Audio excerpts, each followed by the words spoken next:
บัดนี้เป็นครั้งที่ 97 ตรงกับวันที่ 14 กุมภาพันธ์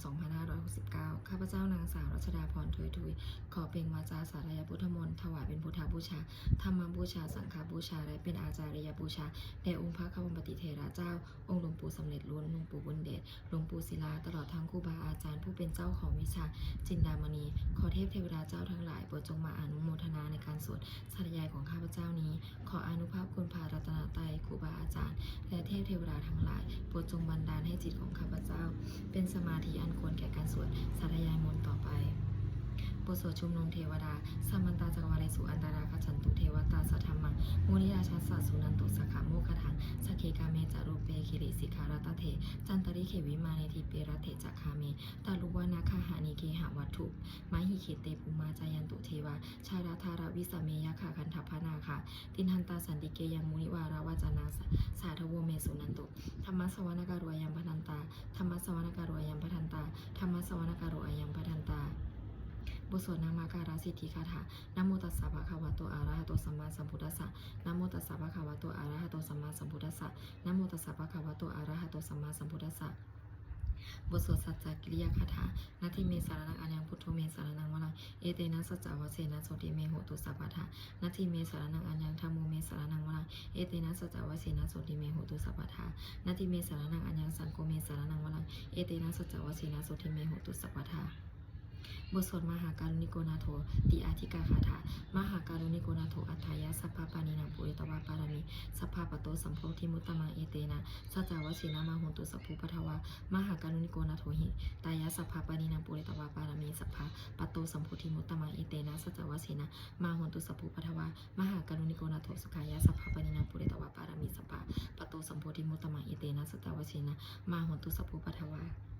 บทสวดมหาสมัยสูตรเอวเมสุตังเอกังสามายังภควาสกิสุวิหารติกปิลาวัตถุสมิงมหาวณีมหาตาภิกขุสังเคนะสติงปจามาติหิภิกขุสัตเตหิสัพเพหิวะอรหันติหิทัสสหิจโลกาธาตุหิเทวตายิปุเยนะสันนิปติตาหุนติภควันตังทัสสะเยภิกขุสังคัญจะอาราโคจตุนังสุทาวาสกายิกานังทิวานังเอตตาโหสิอายังโคภควาสเกสุวิหารติกปิลาวัตถุสมิงมหาวณีมหาตาภิกขุสังเคนะสติงปจามาติหิภิกขุสัตเตหิสัพเพหิวะอรหันติหิทัสสหิจโลกาธาตุหิเทวตาเยปุเยนะสันนิปติตาหุนติภควันตังทัสสะยภิกขุสังคัญจะยนุนามยังปิเยนะภควาเตนุปสังกามยามะอุปสังกมิตวาภควโตสันติเกปเจกาคาถาภัสยมาติอาราโกตาเทวตา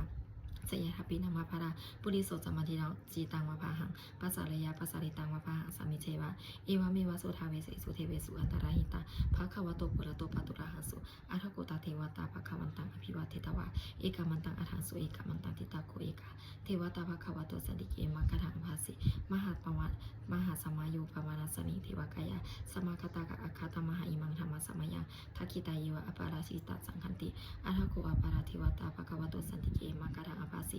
ตตาลาภิกโวสมาทหังสุจิตังอัตโนอุชุกมังกัสุสารทิวานิตานิคะเหตวะอิทิยานิรักขันติปันติตาติอาราโกอปาราเทวตาภควโตสันติเกมังคทังอภาสิเชตวะคีรังเชตวะปาริกาอินทคีรังโอหัจจามะเมชาเตจารันติสุทาวิมาลาจักกุมาตาสุทันตาสุสุนาคันติอาราโกอปาราเทวตาภควโตสันติเกมังคทังอภาสิเยกิจิพุทธังสรนังคาตาเสนาติคามิสันติอภายภูมิปะหายามนุสันติหังทิวกายังปริปุเรสันติติอาราโกอภควาภิกขุอามันเตสิเยปุเยนะภิกเวทัสสะสุโลกธาตุสุเทวตาสันนิปติตาหุนติตถาคตังทัสสะนยภิกขุสังฆัญจะเยปิเตภิกเวอเหสุอติตมัฏฐานังอรหันโตสัมมาสัมพุทธาเตสัมปิภควันตานังเอตปารามยวะเทวตาสันนิปติตาอเหสุเสยทัพพิมหังเอตระหิเยปิเตภิกเวภวิสันติอนาคตมัฏฐานังอรหันโตสัมมาสัมพุทธาเตสัมปิภควันตานังเอตปารามยวะเทวตาสันนิปติตาภวิสันติเสยทัพพิมหังเอตระหิอาจิกิสามิภิกเวเทวกายานานามานิกิตายิสามิภิกเวเทวกายานานามานิเทสิสามิภิกเวเทวกายานานามิตังสุนาถาสาธุกรรมนาสิกาลุทาภาสิสเมติเอวัมพันเตติเตเอวัมพันเตติติโค โคเตพิกุภควะโจปัจจสโสภควะเอตทะโวจะสีโลกามนุกัสสามิยถาภูมาตถาสิตาเยสิตากิริคัพพลังปหิตตาสมาหิตาปุถุสีหาวาสาลีนาโลมาสามิโนโอทัตตมนัสสะสุทธาวิปัสสนามนาวิลาพิญโยภัสสตติปัญจสเตยตวาวานิกปิลาวัทเวตโตอมันตยิสถาสาวเกสาสเนละเตเทวกยาอภิกันตาติวิชนาทัพพิโกเตจะอัตตวมังกลุงสุตวาพุทธะ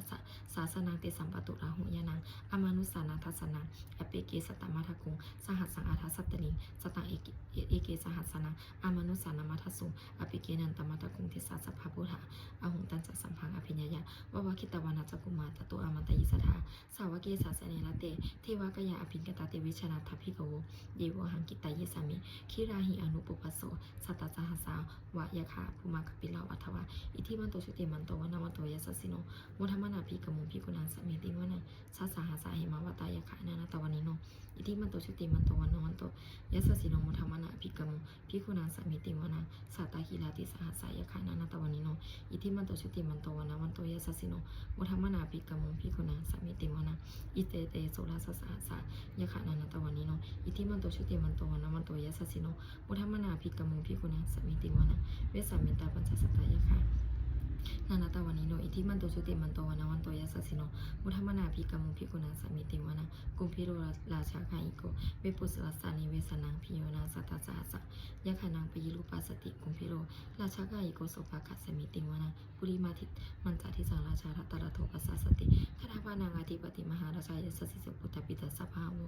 อินทนามาภาภราอิทิมันโตชุติมันโตวนามันโตยสัสสิโนมุธรรมนาอภิกมุภิกุนังสมิติวนะทักขินันจาทิสังราชาวิรุณโหตปัสสสติกุมภดานังอธิปติมหาราชายสัสสิโสปุตตปิตัสสะภาโวอินทนามาภาภราอิทิมันโตชุติมันโตวนามันโตยสัสสิโนมุธรรมนาอภิกมุภิกุนังสมิติวนะปัญชิมันจาทิสังราชาวิรูปโคปัสสสตินะคะนะอธิปติมหาราชายสัสสิโสปุตตปิตัสสะภาโวอินทนามาภาภราอิทิมันโตชุติมันโตวนามันโตยสัสสิโน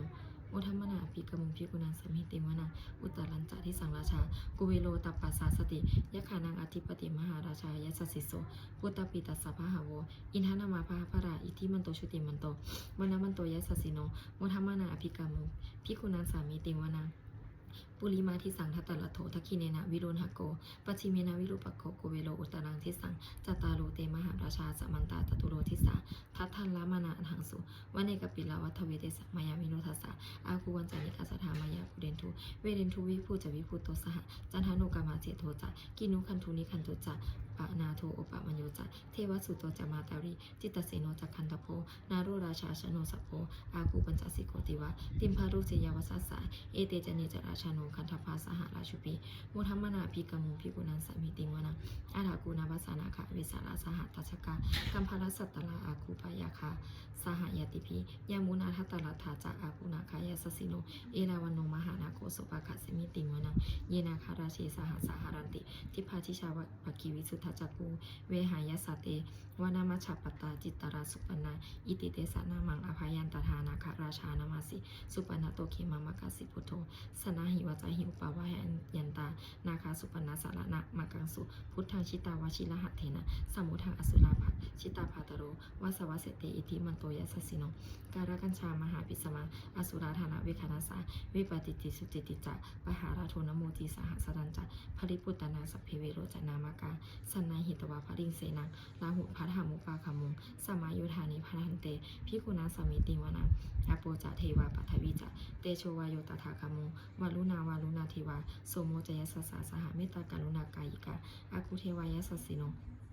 ทัสสิเดทัสสรากายาสเพนานาตวานิโนอิทิมันโตชุติมันโตวนามันโตยสัสสิโนมุธรรมนาอภิกมุภิกุนังสมิติวนาเวทุจเทวาสหเดจะอัสสมาจทุเวยามาจันทสุปานิสาเทวาจันทมาคุปุรคิตาสุริยสุปานิสาเทวาสุยามาคุปุรคิตานักขตานิปุรคิตวาอาคุมันทละวะหกาวาสุนังวาสโวเสโทสกุปาคะปุรินทโททัสสิเดทัสสรากายาสเพนานาตวานิโนอิทิมันโตชุติมันโตวนามันโตยสัสสิโนมุธรรมนาอภิกมุภิกุนังสมิติวนาอัฏฐากุสหพุทธิวาสารามาคิสิกาลิวะอริทกาจโรชาจา อุมาปุพานิพาสิโนวลุนาสหธรรมจักอาตุตาจักอานิชกาสุเลยลุจิลาอา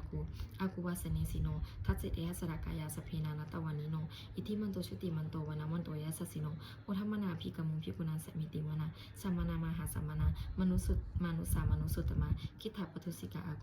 กูมโนปทุสิกาอาถากูหรายุเทวาเยจโลหิตวาสิโนปาราคามหาปาราคาอากูเทวายัสสิโนทัตเจเตหสรากายาสเพนานาตวานิโนอิทิมันโตชุติมันโตวนามันโตยัสสิโนโมทัมมนาภิกมุภิกุณังสมิติวนาสุกาการุมหาอารุณาอากูเวคานัสสะสหโอทัตตะขยหาปมุขะอากูเทวาวิจักขณาสัทธามัตตาหาราคชามิสกาจยัสสิโนธนายังอาคาปาชุโนโยติสาอภิวัสติทัสเสติหัสถากายาสเพนานาตวานิโนอิทิมันโตชุติมันโตวนามันโตยัสสิโนโมทัมมนาภิกมุภิกุณังสมิติวนาเขมิยาตุสิตายามากันทกาจยัสสิโนสัมพิตการามาเชธาจุตินามาจอาสวะนิมาลาติโนอากูอาหาคูปาละนิมิตตาทัสเสติหัสถากายาสเพนานาตวานิโนอิทิมันโตชุติมันโตวนามันโตยัสสิโนโมทัมมนาภิกมุภิกุณังสมิติวนาสัทเถเตเทวานิกายาสเพนานาตวานิโนนามันวยินาอาขันโชเยจันเยสัจจิสาสหะปวุทชาติมาเกรังโอคตินะมานาสวังตะเขโมคาตารานาคังจันทังวะอสิตาติตังสุภามาปารามาโตจะปุตตาอิติมาโตสหสนังกุมาโลติโสจะ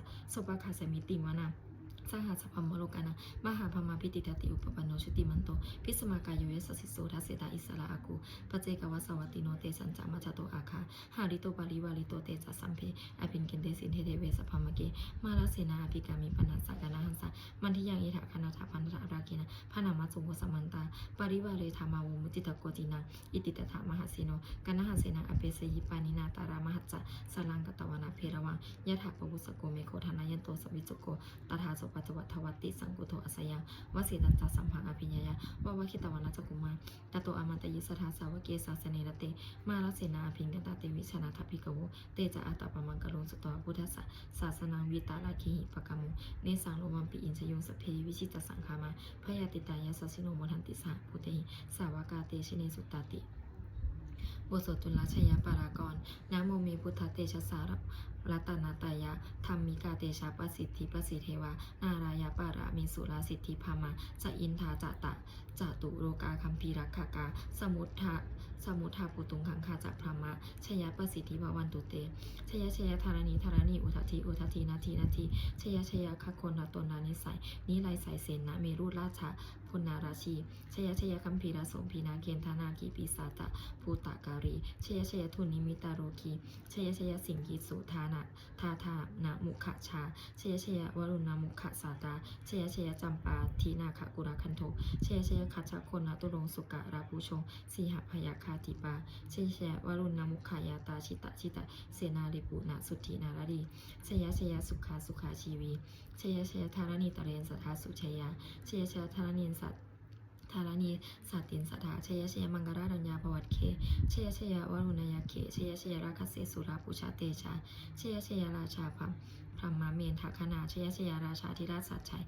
ชยปทวิงสพังชยอรหันตาปัจเจกพุทธสาวังชยมเหสุโรหะโรหะนินเทวาชยพมาสุรโคชยนาโกวิรุณโกวิรุปโคจันทิมาระวิอินโทจเวนาเตโยจโกเวโรวะลุโนปิจอัตคีวายโยจปาชุนโหโกมาโลทัตตาลัทธโกอัฏฐาราสามหาเทวาสิทธิตาปัสสะอาทาโยอิสิโนสาวกาสัพพะชยรามุภวันตุเตชยธรรมโมจสังโฆจทัสสะปาโรจชยกาเอเตนะชยเตเชนะชยโสติภาวันตุเตเอเตนะพุทธเตเชนะโหตุเตชยมังคารังชยปิปุรสัสสิริมาโตอายามาราจะปาปิมาโตปาราชโยอุโคสยัมปุติมันเทปาโมทิตาชยตถาสะพระมคณามเหสิโนชยปิปุรสัสสิริมาโตอายามาราจะปาปิมาโตปาราชโยอุโคสยัมปุติมันเทปาโมทิตาชยตถาอินทคณามเหสิโนชยปิปุรสัสสิริมาโตอายามาราจะปาปิมาโตปาราชโยอุโคสยัมปุติมันเทปาโมทิตาชยตถาเทวกนามเหสิโนชยปิพุทธสัสสิริมาโตอายามาราจะปาปิมาโตปาราชโยอุโคสยัมปุติมันเทปโมทิตาชยตถาสุปนคณามเหสิโนชยปิพุทธสัสสิริมาโตอายามาราจะปาปิมาโตปาราชโยอุโคสยัมปุติมันเทปโมทิตาชยตถานาคณามเหสิโนชยปิพุทธสัสสิริมาโตอายามาราจะปาปิมาโตปาราชโยอุโคสยัมปุติมันเทปโมทิตาชยตถาสัพพมคณามเหสิโนชยันโตโพธิยามุเลสกยานะนันทิวัฒนะธโนเอวังตาวังวิชโยโหหิชยสุชยมังคะเรอปาราชิตาปัลลังเกสิเสปะทาวิโปคะเรอภิเสเกสวะปุณา นางอาคาปโตปโมทัติสุนักตังสุมาการังสุปภาตังสุโหตังสุขาโนสุมุโหโตจัชุอิทังพระมาจาริสุปทักขินังกายกัมมังวจกัมมังปทักขินังมโนกัมมังปณิทิเตปทักขินานิกตวานาลพันธันเตปทักขินีเตอัฏฐารัตถสุนาวิโรหาพุทธศาสนิอโรคาสุกิตาหุทาสหสัพเพหิยาติภิสุนันโตโพนโตเยเทวะอัสมิธาเนอจิคัตตาติกายุกาสัทธาหุนโตสุกิตาหุนโตสัพพะราคันโตสัพพะสัตตานาราคันโตชินาสาสนายากาจิปทานาเตสังสัพเพปุเรนโตมโนรัฐายุตตาการเรปวัสสันตุวัสสังวัสสาวาราหกาโลคาจุปัทวาเตสังนิวาเลนตุจะสัมภารากายสุขังจิตตสุขังอรหันตุยะถาระหัง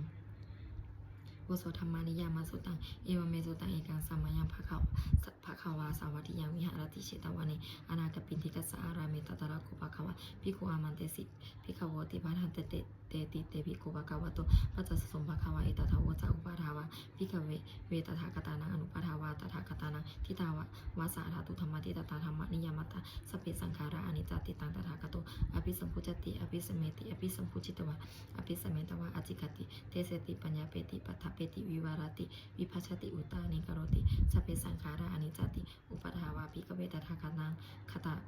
ตถาคตานังอนุปาทาวาตถาคตานังทิตาวาสาธาตุธรรมทิตตาธรรมนิยามตาสเพทสังขาราทุกขติตามตถาคโตอภิสัมพุจติอภิสเมติอภิสัมพุจิตวะอภิสเมตวะอาจิกติเทเสติปัญญาเปติปัฏฐเปติวิวารติวิภัชชติอุตตานิกโรติสเปสังขาราทุกขติอุปทาวาภิกขเวตถาคตานังอนุปาทาวาตถาคตานังทิตาวาสาธาตุธรรมทิตตาธรรมนิยามตาสเพธรรมาอนัตติตังตถาคโตอภิสัมพุจติอภิสเมติอภิสัมพุจิตวะอภิสเมตวะอาจิกติเทเสติปัญญาเปติปัฏฐเปติวิวารติวิภัชชติอุตตานิกโรติสเพธรรมาอนัตติอิทัมมโวจะอัตภควะอัตตมนาเตปิโกภควโตภาสิตังอภินันทุนติบทสวดปัจเจกรัตตคาถาอาติตังนานาวะขะเมยานะปฏิกังเคอนาคตังบุคคลไม่ควรตามคิดถึงสิ่งที่ล่วงไปแล้วด้วยอาลัยและไม่พึงพะวงถึงสิ่งที่ยังไม่มาถึงยะถาติตัมปหินันตังอัปปานันจะอนาคตังสิ่งเป็นอดีตก็ลับไปแล้วสิ่งเป็นอนาคตก็ยังไม่มาปัจจุบันนันจะโยธรรมังตัทธาตัทธวิปัสสติอสังหิลังอสังคุปังตังวิถามานุภโลหะเยผู้ใดเห็นธรรมมันเกิดขึ้นเฉพาะหน้าในที่นั้นอย่างแจ่มแจ้งไม่งอนแงนขอนแก่นเขาควรเพราะพูดอาการเช่นนั้นไว้อาเจวากิจามาตาปังกุชญามารนังสุเวความเพียรเป็นกิจที่ต้องทำวันนี้ใครจะรู้ความตายแม้พรุ่งนี้นาฮิโนสังขารเลนตินามหาเสนนามาจุนาเพราะการบำเพ็ญต่อมาจุนาซึ่งมีเสนามากย่อมไม่มีสำหรับเราเอวังวิหาริมาตาปิงอโหรัตตามาตันที่ตังเวปเทกราโตติอัสสันโตอจิกเตมุนีผู้สงบย่อมกล่าวเรียกผู้มีความเพียรอยู่เช่นนั้นไม่เกียจคร้านทั้งกลางวันกลางคืนว่าผู้เป็นอยู่ไม่เพียงราตรีเดียวก็น่าชมบทสวดธรรมาสังเวคปัจจเวคณะสเพสังขาราอนิจจาสังขารคือร่างกายจิตใจและรูปธรรมนามธรรมทั้งหมดทั้งสิ้นมันไม่เที่ยงเกิดขึ้นแล้วดับไปมีแล้วหายไปสเพสังขาราทุกขะสังขารคือร่างกายจิตใจและรูปธรรมนามธรรมทั้งหมดทั้งสิ้นมันเป็นทุกข์ทนยากเพราะเกิดขึ้นแล้วแก่เจ็บตายไปสเพธรรมาอนัตตาสิ่งทั้งหลายทั้งปวงทั้งที่เป็นสังขารและไม่ใช่สังขารทั้งหมดทั้งสิ้นไม่ใช่ตัวไม่ใช่ตนไม่ควรถือว่าของเราว่าตัวว่าตนของเราอาทุวังชีวิตตังชีวิตเป็นของไม่ยั่งยืนทุวังมรณังความตายเป็นของยั่งยืนอวสังมยามริตพังเราจะพึงตายเป็นแท้มารณะปริโยสนังเมชีวิตตังชีวิตของเรามีความตายเป็นที่สุดรอบชีวิตตังมีอนิยตังชีวิตของเราเป็นของไม่เที่ยงมาระมีอนิยตังความตายของเราเป็นของเที่ยงวัตตะคนที่ถูกสังเวชอายังกายโยอาจิรังร่างกายดีมิได้ตั้งอยู่นานแเปตวิญญาณขันปัสสจากวิญญาณชนโตอันเขาทิ้งเสียแล้วอธิเศษสติจากนอนทับปฐวิงซึ่งแผ่นดินกาลิงคลังอีวะประดุจดังว่าท่อนไม้และท่อนฟืนนี่ละถังหาประโยชน์ไม่ได้อนิจจาวตาสังขาราสังขารทั้งหลายไม่เที่ยงหนออุปาทวายธรรมิโนมีความเกิดขึ้นแล้วมีความเสื่อมไปเป็นธรรมดาอุปาชิตวานิโรชันติขันเกิดขึ้นแล้วย่อมดับไปเตสังอุปสัมโมสุโขความเข้าไปสงบระงับสังขารทั้งหลายเป็นสุขอย่างยิ่งสเพสตามารันติจะสัตว์ทั้งหลายทั้งปวงกำลังตายอยู่มลิงสุจจะมลิสเลที่ตายแล้วเรากำลังจะตายตเถวะหังมริสามิเราก็จะตายอย่างนั้นเหมือนกันนาที่เมเอถาสังสโยความสงสัยในความตายนี้ย่อมไม่มีแก่เราเลยบทสวดเมตตายังกินจิกุสรังกัมมังสัพเพหิภาเตหิกตังปุญญโนอนุโมทันตุสุนันตุโพนโตเยเทวะอัสมิงธานิอธิคตาธิคายุกาสดาหุนตุสุกิตาหุนตุทุกขาปมุตตตุมาตาปิตาสุกิตาหุนตุทุกขาปมุตตตุสัพเพยติกาสุกิตาหุนตุทุกขาปมุตตตุสัพเพอายติกาสุกิตาหุนตุทุกขาปมุตตตุสัพเพปิสาสัพเพยาคาสัพเพเปตาสุกิตาหุนตุทุกขาปมุตตตุสัพเพอาจาริยุปชายาสุกิตาหุนตุทุกขาปมุตตตุสัพเพนาคตาสุกิตาหุนตุทุกขาปมุตตตุสัพเพเทวาสุกิตาหุนตุทุกขาปมุตตตุสัพเพสมตินังสมิชันตุ บทสวดบูชาหลวงปู่ทวดนะโมโพธิสัตว์อาคันติมายาอิติภะคะวานะโมโพธิสัตว์อาคันติมายาอิติภะคะวานะโมโพธิสัตว์อาคันติมายาอิติภะคะวาบทสวดปฏิทานาคาถายาเทวตาสันติวิหารวาสินีกุเปคาเรโพธิคาเรตาหิงตาธรรมะทานีนะภวันตุปูชิตาโสทิงการุณเตถะวิหารามันทะเลเทราจาวัชชานาวากาจพิกโวสารามิกาธานาปฏิอุปสกาขามาจเทสานิคามาจอิสระสัมปานาพุตตาสุกิตาภวันตุเตชาลาปุชายปิจันทสัมภวะสันสีทัชตาอัทวุปปาติกานิญานิกังธรรมาวารังปกิจเตสัมเพปิทุกัสสะการุณตุสังขยังทัตุทีนังสตังธรรมโมธรรมัทธราชปุกาลาสังโฆโหตุสมัคโควะอาทายาจะหิตายาจะอเมราคตุสัทธโมสัพเพปิธรรมจารีโนบุทินสัมปาปุเนยมะธรรมเมอริยปวิทิเตปัสสนังหุนตุสัพเพปิปานิโนพุทธศาสนีสมมาทารังปเวสันโตกาเรเทโวปวัสสตุวุฒิภาวายะสัตตานังสมิทางเนตุเมธานิงมาตาปิตาจัตตราชานิจังรักขันติพุตตะกังเอวังธรรมเมนะราชาโนปชังรักขันตุสัพพทา